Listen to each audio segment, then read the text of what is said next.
Herkese merhabalar. Kanalıma ve mutfağıma hoş geldiniz. Bugün sizlere serinleten nefis lezzetiyle karpuzlu limonata tarifiyle geldim. Tarifimde kullandığım malzemeler açıklama kısmında mevcut. Hemen tarifimizin yapımına geçmek istiyorum. Ben tarifimi bir büyük dilim karpuzdan hazırladım. Karpuzu şöyle küçük parçalara böldüm. Daha kolay süzgeçten geçirmek için. Çekirdekleri de biraz ayıklamaya çalıştım. Çok fazla engel olmaması için geçirirken. Yani çok da fazla çekirdeksiz bırakmanıza gerek yok esasında bu aşamada. Çünkü süzgünün üzerinde kalacaktır. Çekirdekler altına suyu geçecek. Karpuz zaten yüksek oranda sudan oluşuyor biliyorsunuz.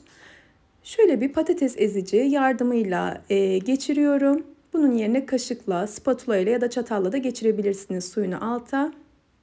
Bu şekilde yapmak benim daha kolayıma geldiği için bu aparatla yaptım. Çok kısa sürede zaten karpuzlar eziliyor. Çok fazla vaktinizi almıyor ve çok fazla bilek kuvveti istemiyor bu tarif. Bir miktar patates eziciyle geçirdikten sonra ardından çatalla devam ettim. Çatalla daha da inceltecek şekilde altına suyunu geçirmiş oldum. Ben bir dilim karpuzla hazırladığımda 2 su bardağı kadar içecek çıktı. Sizler daha fazla miktarda hazırlamak isterseniz 2 dilim ya da 3 dilim karpuzdan da yapabilirsiniz. Hazırlayarak buzdolabını muhafaza edebileceğiniz bir içecek. Oldukça lezzetli oluyor ve gerçekten yaz aylarında harika bir alternatif oluyor bence.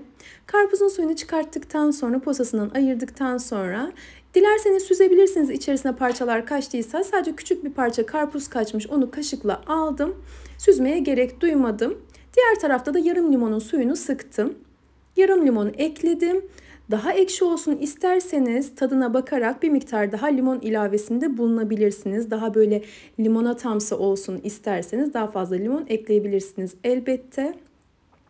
Ben yarım limon eklemeyi tercih ettim ve 1 yemek kaşığı kadar da şeker ekledim. Çok fazla tatlı olmasını istemedim. Sizler karpuzun şeker oranına göre şeker miktarını ayarlayabilirsiniz. Ben şöyle 1 yemek kaşığı şeker ekledikten sonra lezzetine baktım.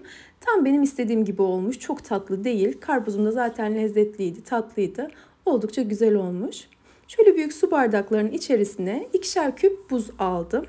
Ve ardından içeceğimi bardaklara boşalttım. Tam olarak yeterli geldi bu 2 büyük bardak için. 250 milimlik bu bardaklar.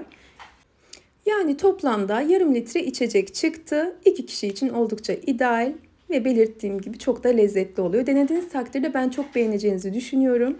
Umarım tarifimi denersiniz ve beğenirsiniz.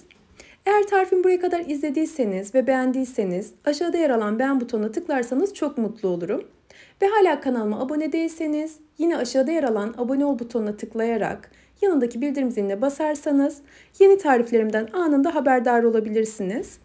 Yeni tariflerde görüşmek ümidiyle sağlıkla ve afiyetle kalın. Hoşça kalın.